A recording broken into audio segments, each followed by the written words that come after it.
যারা কখনো কারো হবে না, আমরা কেন শুধু তাদেরকেই ভালোবেসে যাই? সবাই বলে সত্যিকারের ভালোবাসা নাকি একদিন না একদিন ঠিকই ফিরে আসে। আদৌ কি সত্যিকারের ভালোবাসা ফিরে আসে?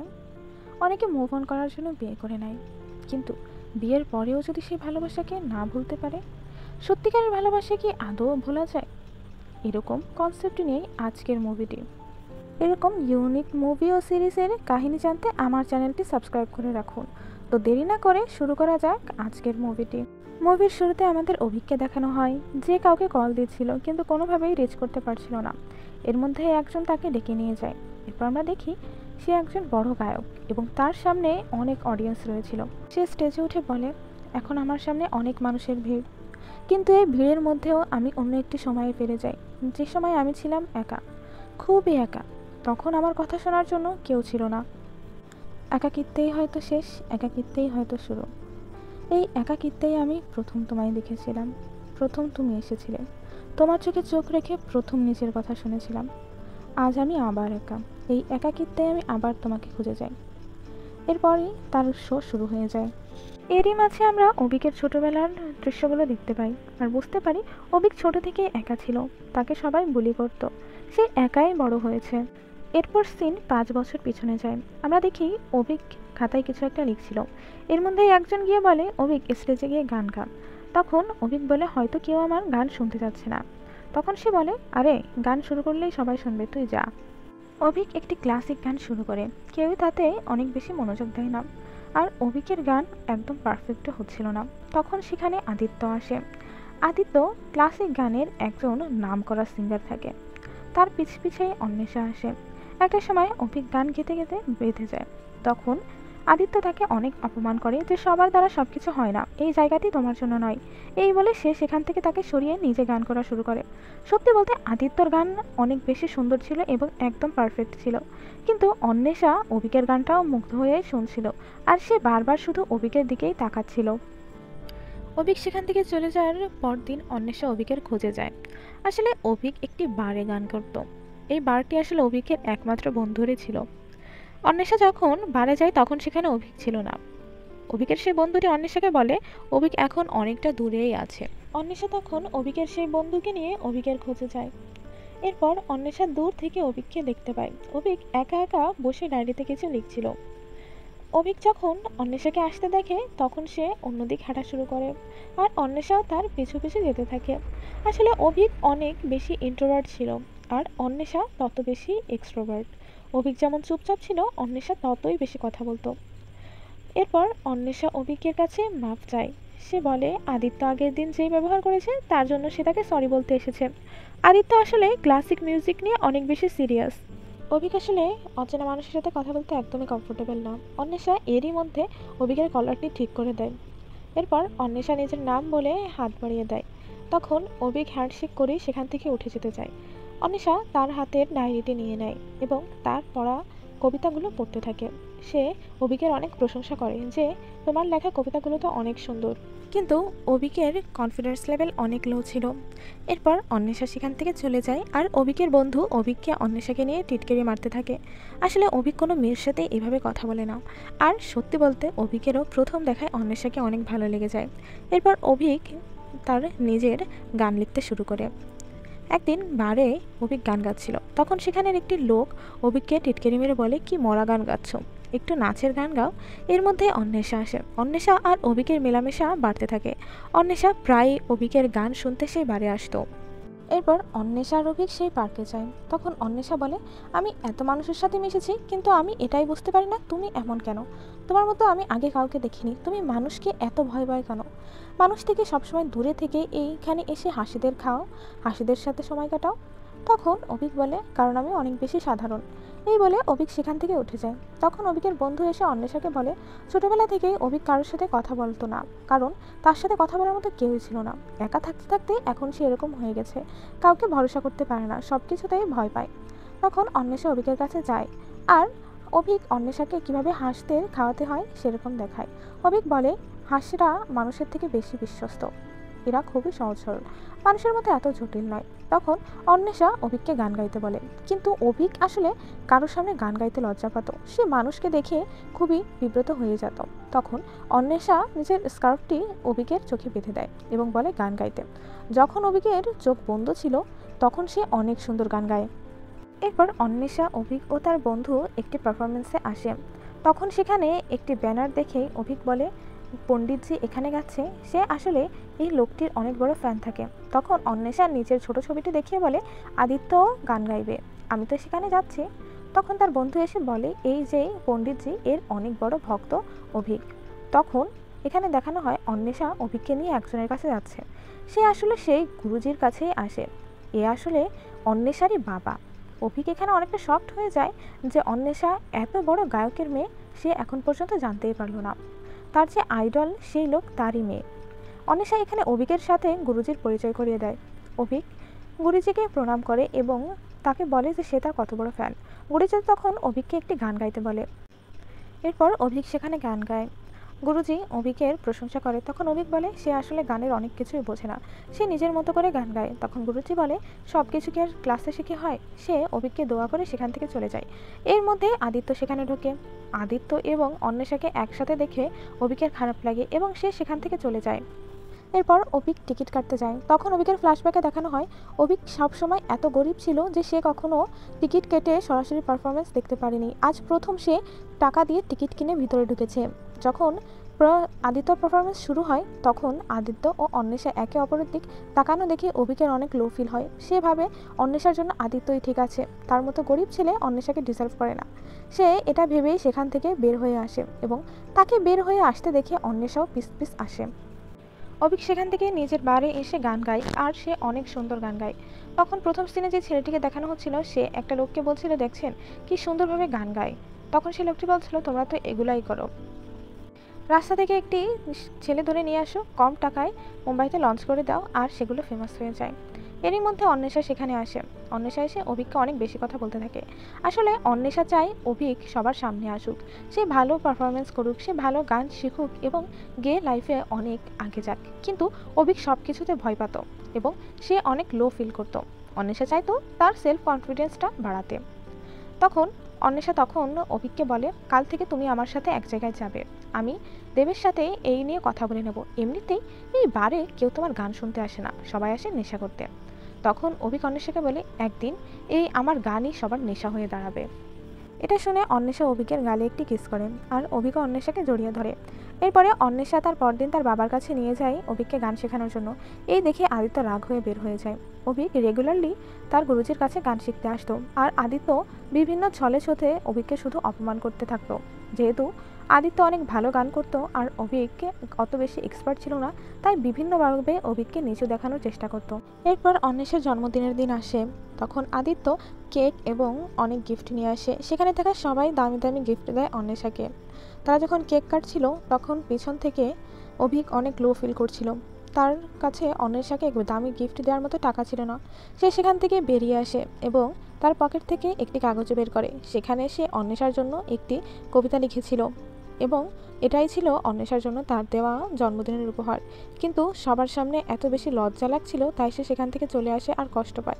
অভিক যতবারই অন্বেষার ক্লোজ হতে গিয়েছে ততবারই তার মনে হয়েছে অন্বেষার সাথে আসলে আদিত্যকেই ভালো মানায়। তার কোনো যোগ্যতাই নেই অন্বেষার সাথে কোনো সম্পর্ক রাখার, কারণ সে অনেক বেশি গরিব ছিল। অভিক সেখান থেকে কষ্ট পেয়ে যখন বাসায় আসে তখন দেখে তার মা এবং তার ক্লাবে রোজ মদ খেতে আসতো যেই লোকটি, তারা একই রুম থেকে বের হচ্ছে। তখন আমরা এখানে জানতে পারি এই লোকটি আসলে অভিকের বাবা। অভিকের বাবা অনেক খারাপ ছিল। সে পতিতালয়ে যেত এবং সারাদিন মদ খেয়ে এসে বাসায় ঝামেলা করত। সে কখনো অভিককে নিজের ছেলে হিসেবে মানিয়েনি। সে কখনো সন্তান চাইতো না। সে সারা জীবন অভিককে ছোট করে গিয়েছে এবং তার বাবার জন্য অভিককে সবাই বুলি করত।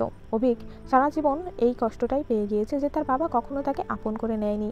সে কখনো বাবার ভালোবাসা পায়নি, উল্টো মানুষের হেয় পেয়েছে এবং একা একা বড় হয়েছে। এরপর থেকে অভিক সেই ক্লাসে যা বাদ দিয়ে দেয়, সে আবার বারে গান গাওয়া শুরু করে। এরপর দেখানো হয় যে অন্বেষা এবং তার বাবা কথা বলছে। অন্বেষার বাবা অন্বেষাকে বলে আমার মৃত্যুর পর যে তোমার কী হবে এই নিয়ে আমি অনেক চিন্তিত। তখন অন্বেষা বলে যে আমি বিয়ে শাদী করতে চাই না, আমি চাই আমি অনেক বড় জার্নালিস্ট হব। এরপর তার বাবা বলে যে তুমি আদিত্যর কথা কী ভাবো। আসলে আদিত্যর কেরিয়ার ভালো ছিল আর আদিত্য অন্বেষাকে পছন্দ করতে, এটা সবাই জানে। আর অন্বেষা আর আদিত্যর মেলামেশাও ভালো ছিল, তাই তার বাবা আদিত্যর কথাটি উঠিয়েছিল। তখন অন্বেষা বলে যে একটা মানুষের ভালো কেরিয়ার, ভালো গান গায়, তার মানে এই না যে সেই মানুষটিও ভালো। আমি আদিত্যকে ভালোভাবে চিনতেও পারিনি এখনও, আর আমি এসব বিয়ে নিয়ে ভাবছিও না। এরপর তার বাবা বলে, তাহলে ভালোবাসা, তুমি কি ভালোবাসা নিয়ে ভাবো? তখন অন্বেষা একটু চুপ হয়ে যায়। তখন তার বাবা বলে যে অভিক এতদিন ক্লাসে আসছে না কেন? তখন অন্বেষা বলে, আমি এ ব্যাপারে কিছুই জানি না। তখন তার বাবা বলে, অভিককে স্বপ্ন দেখাতে হবে, কারণ মানুষের স্বপ্ন যত বড় হয় তার বাস্তবতাই ততটাই কাছে যায়। ভালো বড় স্বপ্ন না দেখলে লাইফে কিছু করতে পারবে না। তখন অন্বেষা রেগে গিয়ে বলে, এখন সে স্বপ্ন না দেখলে আমি কি করব? কারণ অন্বেষা বুঝে গিয়েছিল অভিক কতটা লো ফিল করে। সে নিজেকে নিয়ে স্বপ্ন দেখতেও ভয় পায়। সে ভেবেই নিয়েছে তার দ্বারা কিছুই হবে না।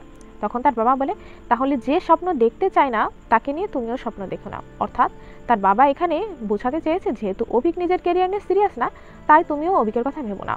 এ কথাটি ভাবার পর অন্বেষা অভিকের বাড়ি চলে যায়।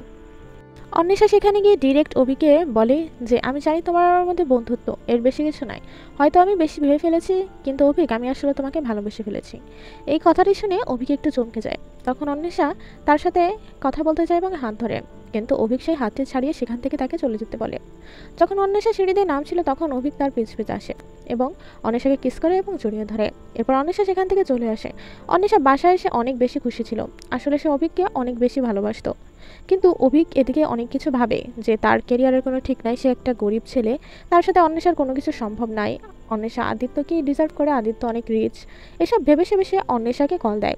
সে কল দিয়ে কান্না করতে করতে বলে, অন্বেষা সরি, আমার দ্বারা তোমার সাথে কোনো সম্পর্কে জড়ানো সম্ভব হবে না। এটা শুনে অন্বেষা শকড হয়ে যায়। এই বলেই অভিক যখন ফোন কেটে দেয়, অন্বেষা কান্না শুরু করে আর বারবার অভিককে কল দেয়, কিন্তু অভিকের ফোন সুইচ অফ থাকে। অন্বেষা অভির সাথে যোগাযোগ করার অনেক চেষ্টা করে, সে অনেক জায়গায় খোঁজে, অন্বেষা কোথাও অভিককে খুঁজে পায় না। এরকম কয়েকদিন কেটে যায়। অন্বেষা অনেক চেষ্টা করে অভিকের সাথে যোগাযোগ করার, কিন্তু কোনোভাবেই খুঁজে পায় না। সে একটা টাইম পর বুঝেই যায় যে অভিক আসলে তার সাথে কোনো সম্পর্কে থাকতেই চায় না। সে জোর করে চাইলেও অভিকের সাথে সম্পর্ক রাখতে পারে না। এরই মধ্যে আদিত্য এবং অন্বেষার সম্পর্ক ভালো হতে থাকে, যেহেতু লাইফে কারো না কারোর সাথে আগাতেই হবে, আর তার বাবা তাকে নিয়ে অনেক বেশি চিন্তিত ছিল। আর অভিক যেহেতু তার সাথে একেবারে সম্পর্কে আসতেই চাচ্ছিল না, তাই আস্তে আস্তে অন্বেষাও আদিত্যর সাথে মেলামেশা শুরু করতে থাকে। একদিন অন্বেষা আর আদিত্য একে অপরকে হাক করছিল, এরই মধ্যে পিছন দিয়ে অভিক এই ব্যাপারটা দেখে নেয় এবং কষ্ট পেয়ে সেখান থেকে চলে যায়। অভিক নিজেকে বলে যে আমি সারা জীবন একা থেকেছি, আবারই না হয় একা থাকলাম। আমি এই একা থাকার কষ্ট নিয়ে বেশ ভালো আছি। যার কিছুই নেই সে আর কি হারাবে। সে আস্তে আস্তে ড্রিঙ্ক করা শুরু করে। একদিন আদিত্য ও অন্বেষা ভালো সময় কাটাচ্ছিল। এরই মধ্যে আদিত্য অন্বেষাকে অভিককে নিয়ে টন্ট মেরে কথা বলে।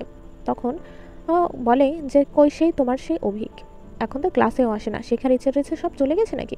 অন্বেষা বলে আমি জানি না, অনেক দিনই কথা হয় না। তখন অভিক বলে, হ্যাঁ, এই জন্যই হয়তো আমার সাথে এত বেশি সময় কাটাচ্ছ। তোমার আর অভিকের বন্ধুত্বটা আমার কেন যেন শুধুমাত্র বন্ধুত্ব মনে হয় না। এরই মধ্যে অন্বেষার ফোনে একটি কল আসে। সে দূরে গিয়ে যখন কথা বলে তখন জানতে পারে সেই ছেলেটি কল দিয়েছিল যে একটি মিউজিক ডাইরেক্টরের সাথে অভিককে নিয়ে কথা বলেছিল। সে অন্বেষাকে বলে যে অভিককে এর সাথে কোনোভাবে কন্ট্যাক্ট করতে পারছি না, ওকে নিয়ে একটি মিউজিক অ্যালবাম বানাতে চায়, তাই দ্রুত বলে আমাদের সাথে অভিককে কন্ট্যাক্ট করতে। সে জলদি সেখান থেকে দেবকে কল দেয়। এরা কোনোভাবেই দেব অথবা অভিক ওর কল উঠাচ্ছিল না। তখন দেব বলছিল, তুমি কেন অন্বেষাকেও কষ্ট দিচ্ছ, নিজেও কষ্ট পাচ্ছ, এখনই কল ধরো। এর মধ্যে যখন অন্বেষা কল দেয় তখন দেব বাধ্য করে অভিককে কল উঠাতে এবং অভিক কল উঠায়। তখন অন্বেষা পুরো ব্যাপারটি খুলে বলে এবং তাকে দেখা করতে বলে। অভিক যেতে না চাইলেও জোর করে দেব তাকে পাঠিয়ে দেয়। এরপর যখন অন্বেষার সাথে দেখা হয় তখন অন্বেষা বলে, আমাকে ইগনোর করতে ভালো লাগে না, অ্যাটেনশন চাই তোমার। তখন অভিক বলে, কেন যোগাযোগ করেছো? তখন অন্বেষা যখন সব কিছু বলে, অভিক কয় কি আমি এসব চাই না, তুমি তোমার স্বপ্নগুলো আমার উপর আর চাপিও না। তখন অন্বেষা বলে, এই স্বপ্নগুলো কি শুধু আমার, তোমার কোনো স্বপ্ন নয়? তুমি চাও না লাইফে বড় হতে? তখন অভিক নিজের পকেট দেখিয়ে বলে, শূন্য পকেটেই স্বপ্ন দেখা যায় না, তোমার স্বপ্ন তোমাদের মতো বড় লোকরাই দেখতে পারে, আর তুমি এইসব কষ্ট কখনোই বুঝবে না। তখন অন্বেষা তাকে বলছিল, এত ভয় পাও কিসের জন্য, তোমার ভিতরটা ফাঁকা, তুমি চেষ্টা করে দেখো। এই নিয়ে তাদের মধ্যে ঝগড়া ঝামেলা হতে থাকে। একটা পর্যায়ে অন্বেষা অভিককে জড়িয়ে ধরে।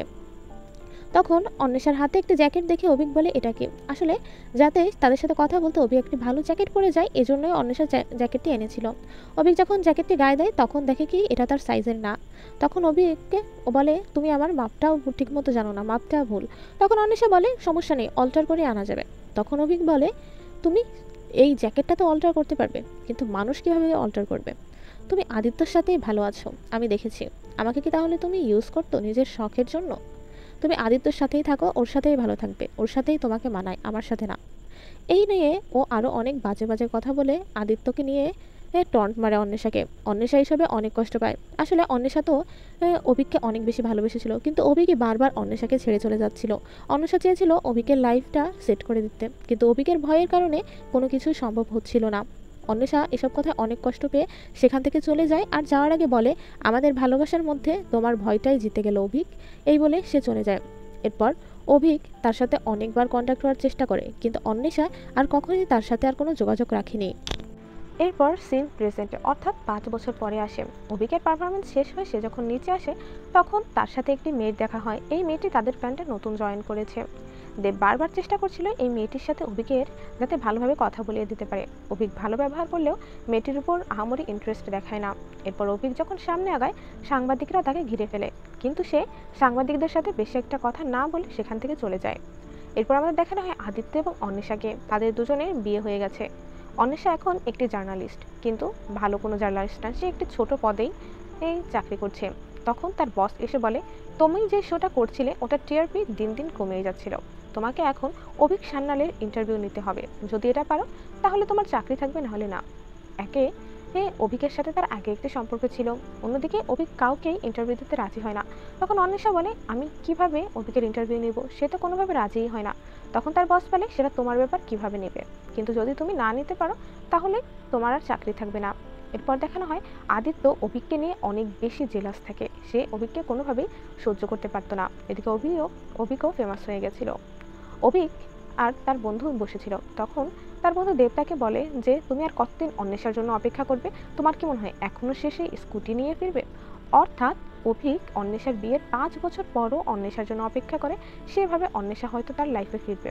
আমরা শুরুতে যে সিনটা দেখেছিলাম বারবার কল দিচ্ছিল, অভিক আসলে অন্বেষাকেই কল দিয়ে রিচ করার ট্রাই করছিল। এরপর আমরা দেখি অন্বেষা নিজের চাকরি বাঁচানোর জন্য দেবের কাছে যায়। 5 বছর পর দেব আর অন্বেষার দেখা হয়। তখন অন্বেষা দেবকে বুঝিয়ে যাতে কোনোভাবে অভিককে রাজি করা যায় ইন্টারভিউ দেওয়ার জন্য, কিন্তু দেব নিজেই চায় না অভিক কোনোভাবে আর অন্বেষার সাথে কোনোভাবে জড়িত হোক, এজন্য সে অন্বেষাকে না করে দেয়।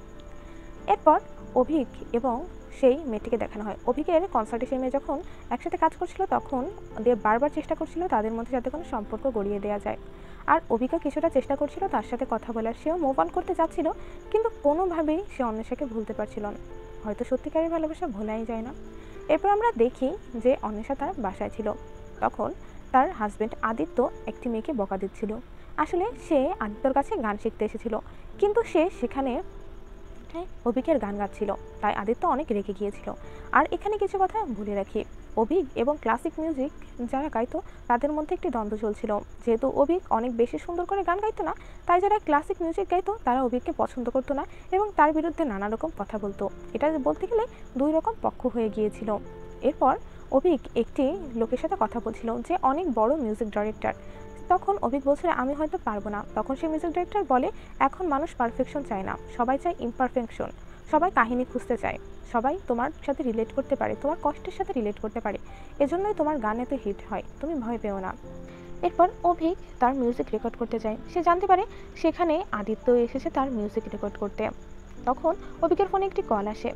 এই কলটি করেছিল অন্বেষার এক কলিগ। অন্বেষা তাকে শিখিয়ে দিচ্ছিল কিভাবে অভিককে ইন্টারভিউ দেওয়ার জন্য রাজি করা যায়। অন্বেষা তখন বলো যে আপনার গান মানুষের কাছে নেশার মতো।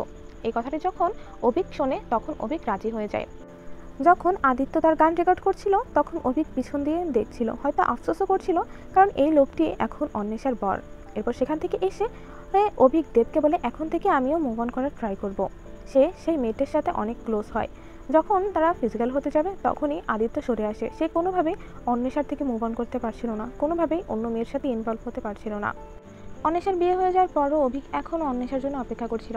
এবার আমরা দেখি অন্বেষা ও অভিকের ফোনে একটি মেসেজ গিয়েছে। এখানে অভিককে মেসেজ দিয়ে জানানো হয় যে তার ইন্টারভিউ আসলে অন্বেষাই নেবে, আর অন্বেষাকেও অভিকের ইন্টারভিউ টাইম দেওয়া হয়। অভিক কিছুটা শকড হয়ে যায়, সেই সাথে অভিক অনেক বেশি এক্সাইটেড এবং খুশিও হয়ে যায়। সে এতদিন পর আবার অন্বেষার দেখা পাবে, আবার অন্বেষার সাথে কথা বলতে পারবে। এদিকে অন্বেষাও প্র্যাকটিস করতে থাকে কিভাবে অভিকের সাথে কথা বলা শুরু করবে, কিভাবে অভিকের সাথে কথা বলবে। অভিক সেই জ্যাকেটটি পরেই ইন্টারভিউতে যায়, কিন্তু এন্ড মোমেন্টে ইন্টারভিউটি ক্যান্সেল হয়ে যায়। এটি যখন অভিক জানতে পারে, অভিক অনেক কষ্ট পেয়ে সেখান থেকে চলে যায়। অন্যদিকে অন্বেষা তার বসের সাথে রাগারাগি করতে থাকে কেন এই ইন্টারভিউটা ক্যান্সেল হয়েছে। তখন তার বস বলে, যেহেতু অভিক আর ক্লাসিক মিউজিশিয়ানদের মধ্যে একটি দ্বন্দ্ব চলছে, তাই আমরা কোনোভাবেই ক্লাসিক মিউজিশিয়ানদের খেপাতে চাই না, তাই উপর থেকে এটি ক্যান্সেল করার অর্ডার এসেছে। এতে অন্বেষা অনেক কষ্ট পায়। অভিক ভাবে অন্বেষাই হয়তো এটি ক্যান্সেল করে দিয়েছে, তাই সে অনেক কষ্ট পায়। সে সেই জ্যাকেটটি ডাস্টবিনে ফেলে মদ খেয়ে তার ঘরে ঢোকে। তখন দেব তাকে বলে, কী সব শুরু করেছ? কনসার্টে যাচ্ছ না, একের পর এক ক্যান্সেল করছো, এভাবে তো আমরা না খেয়ে মরবো। অভিকের আসলে কিছুই আসে যায় না, সে অন্বেষার জন্য যাকে বলে পুরো পাগল ছিল। তখন দেব তাকে বলে, তোমার এইসব হারকাতের জন্য কেউ তোমার সাথে থাকবে না, আমিও থাকবো না। তোমার কি মনে হয় অন্বেষা শুধু শুধু চলে গেছিলো? তোমার এইসব ভয় এবং অকাজের জন্যই সে চলে যেতে বাধ্য হয়েছিল। আর এখন কি ভাবো, তার বিয়ের 5 বছর পর সে স্কুটি করে আবার তোমার লাইফে আসবে? তুমি আসলে মিথ্যা স্বপ্ন দেখছো, সে কোনোদিনই তোমার কাছে আর আসবে না। এসব বলে দেব চলে যায়। তখন অনেক বেশি কষ্ট পেয়ে অভিক তার গ্রামে ফিরে যায় তার মায়ের কাছে। তার মা এখানে একটি স্কুল খুলেছে যেখানে অন্ধ ও প্রতিবন্ধী বাচ্চাদের জন্য, সেখানেই সে থাকতে চায়। কিন্তু তখন তার মা তাকে বোঝায় জীবন মানে যুদ্ধ করতে, সে এখানে থাকবে না, তার উচিত সব কিছু আবার নতুন করে শুরু করা, সব কিছুর জন্য চেষ্টা করা। তখন অভিক মনে একটি আলাদা সাহস পায়। অন্যদিকে অন্বেষা এবং আদিত্যকে দেখানো হয়। আদিত্য একটি কনসার্টে যায়, কিন্তু সেখানে কিছু লোকাল বাউলদেরও গান গাওয়ার জন্য আনা হয়। এই জন্য আদিত্য সেই লোকাল বাউলদের অনেক বেশি অপমান করে। এটা দেখে অন্বেষার রাগ হয় এবং সে আদিত্যকে বোঝানোর চেষ্টা করে সে যাতে এরকম না করে। তখন আদিত্য অন্বেষাকে অনেক অপমান করে, বলে কি, তোমার তো আমার এখন মনে হয় গান ভালো লাগে না, তোমার কাকে ভালো লাগে? অভিক? তুমি কি ভাবো অভিক? সে অভিক তোমার সুপারস্টার? তখন অন্বেষা বলে, এসবের মধ্যে অভিককে কেন আনছো? সে বলে, কেন আনবো না, বিয়ের পরও 5 বছর কুকুরের মতো লেলিয়ে আছে, এগুলো তো তোমার ভালো লাগে না? শোনো অন্বেষা, আমার কাছে অনেক অপশন ছিল, তার মধ্যে আমি তোমাকে চুজ করছি। হ্যাঁ। তখন অন্বেষা বলে, তুমি আমাকে এইভাবে কেন কথা বলছো? আমি তো বলিনি আমাকে চুজ করতে, আর আমি কোনো ফেলনা না যে তোমার আমাকে চুজ করতে হবে। এখানে মোটামুটি একটি বড়সড় ঝামেলা লাগে এবং অন্বেষা অনেক কষ্ট পায়। অন্বেষা রোজ রোজ আদিত্যর এই অপমানগুলো নিয়ে অনেক বেশি আপসেট ছিল। এরপর সে মনে মনে ঠিক করে সে এভাবে আর থাকবে না, সেও নিজেকে চিনবে, সে আগের খুশি হওয়া অন্বেষাকেই বেছে নিবে। অন্যদিকে অভিকে দেখানো হয়, সে অন্বেষার সেই জ্যাকেটটি আবার কুড়িয়ে নিয়ে আসে এবং ভাবে এখন থেকে সব কিছু আবার নতুন করে শুরু করতে হবে, তার কেরিয়ার, অন্বেষা সব কিছু নিয়ে। সে প্রথমেই যায় সেই মেয়েটিকে গিয়ে সরি বলতে। এরপর সে ঠিক করে সে অন্বেষার সাথে কথা বলবে। অন্যদিকে অন্বেষাকে দেখি সে এই চাকরি থেকে রিজাইন করেছে, কারণ এই চাকরিতে সে শুধু অপমানই পেয়েছে এবং শাসন। তখন তার কলিগ বলে, শুধুমাত্র অভিককে ইন্টারভিউ ক্যান্সেল করার জন্য তুই এরকম করেছিস? তোদের মধ্যে কি আসলেই বন্ধুত্ব ছিল নাকি অন্য কিছু? অন্বেষা বলে, আমি জানি না, আমাদের সম্পর্কের কোনো নাম ছিল না, হয়তো এই নাম না থাকা সম্পর্কগুলোই বেশি সুন্দর হয়। অন্বেষা অনেক কিছু ভাবতে থাকে তার আসলে কী করা উচিত। এরই মধ্যে বাইরে বৃষ্টি শুরু হয়। অন্বেষা মনে মনে সেই বৃষ্টিতে ভিজতে যায়, কিন্তু বাস্তবে অন্বেষা বাইরেই যায় না। সে ভাবে সে আগের অন্বেষা কত হ্যাপি ছিল, আর এখনের অন্বেষা ঠিক কেমন, অনেক উদাসীন। অন্যদিকে আমরা দেখি অভিক গোলাপ কিনতে যায় অন্বেষার জন্য। সে একটি গোলাপ এবং একটি ক্যান্ডি কেনে। অন্যদিকে সেই পাশাপাশি আদিত্য আসে অনেকগুলো ফুলের তোড়া কিনতে। কি একটি ব্যাপার, দুজনেই একই সাথে একই মেয়ের জন্য ফুল কিনছে। অবশেষে অভিক অন্বেষার ঠিকানা পেয়েছে। সে শেষ একবার অন্বেষার কাছে গিয়ে তার মনের কথা বলতে চায়, সে শেষ একবার চেষ্টা করতে চায়। সে লিফট দিয়ে উপরে উঠছিল। অন্যদিকে অন্বেষা রিজাইন করেই লিফটের সুইচ চাপ দেয় যাতে সে নিচে নামতে পারে। তখন লিফট খুলে দেখা যায় একপাশে অভিক, একপাশে অন্বেষা। 5 বছর পর তাদের আবার দেখা। অন্বেষা লিফটে ওঠে, কিন্তু কেউ কোনো কথা বলে না। একটা পর্যায়ে অভিক অন্বেষার হাত ধরার চেষ্টা করে, কিন্তু অন্বেষা হাত সরিয়ে নিয়ে যায়। অভিকের কলার ঠিক নেই দেখে অন্বেষা ঠিক প্রথম দিনের মতোই অভিকের কলারটি ঠিক করতে চায়। এখানে একটি ইমোশনাল সিন হয়। এরই মধ্যে অভিক যখন গোলাপ ফুলটি বের করবে, লিফটের দরজাটি খুলে যায় এবং অন্যদিকে দেখি আদিত্য দাঁড়িয়ে রয়েছে। অর্থাৎ আদিত্য আসছিল অন্বেষার কাছে ফুলগুলো নিয়ে। অন্বেষা এখানে কাকে চুজ করবে? সে লিফট থেকে বের হয়ে আদিত্যর কাছে যায়। অভিক ফুল বের করতে গিয়েও সেটি ঢুকিয়ে রাখে। অভিককে আবার হেরে গেল। অন্বেষা কি আদিত্যকেই চুজ করলো? আদিত্য আর অন্বেষা একসাথে বাসায় ফেরে। অন্বেষা বাসায় এসে নিজের ব্যাগপত্র সব গুছিয়ে নেয়। তখন আদিত্য বলে, কোথায় আছো তুমি? অন্বেষা বলে, আমি বাইরে যাচ্ছি, বাইরের দেশে, এর আগে আমার আরেকটি কাজ আছে। তখন আদিত্য বলে, কি কাজ? অভিকের কাছে ফিরবে? তখন অন্বেষা বলে, না, আমি আমার আগের অন্বেষার কাছে ফিরবো, যে অন্বেষা অনেক ভালো ছিল, হ্যাপি ছিল, এই অন্বেষা নয়। তখন আদিত্য অন্বেষাকে অনেকভাবে বোঝানোর চেষ্টা করে। আসলে সব কিছুর পরও আদিত্য অন্বেষাকে অনেক ভালোবাসত। সে চেষ্টা করছিল কোনোভাবে যাতে অন্বেষা ডিভোর্সের কথা না তোলে, কিন্তু অন্বেষা বলে, আমি ডিভোর্স তোমাকে দিয়ে দেব। এরপর অন্বেষা বের হয়ে যায়।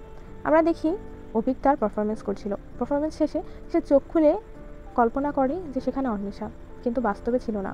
অভিক অনেক কষ্ট পায়। সে ভেবেই নেয় এখন সে অন্বেষাকে ভুলে যাবে, তার লাইফে মুভ অন করবে। অন্যদিকে অন্বেষাকে দেখে সে অনেক কিছু ভেবে কোনোভাবেই নিজেকে কন্ট্রোল না করে অভিককে কল দিয়ে বসে। অভিক অন্বেষার কল অনেকবার দেখেও আর অন্বেষার কল ধরে না। অনেকক্ষণ কল বাজার পর গিয়ে অবশেষে অভিক কল ধরে। তখন অন্বেষা বলে, আমরা কি দেখা করতে পারবো? এর মধ্যেই এই মুভিটি শেষ হয়ে যায়, অর্থাৎ শেষে ভালোবাসার জয় হয়। অন্বেষা ঠিকই অভিকের কাছে ফিরে আসে। অভিকের এই 5 বছরের অপেক্ষা সফল হয়। এরকম ইউনিক মুভি দেখতে আমার চ্যানেলটি সাবস্ক্রাইব করুন। ভিডিওটি ভালো লাগলে লাইক, কমেন্ট এবং শেয়ার। ধন্যবাদ।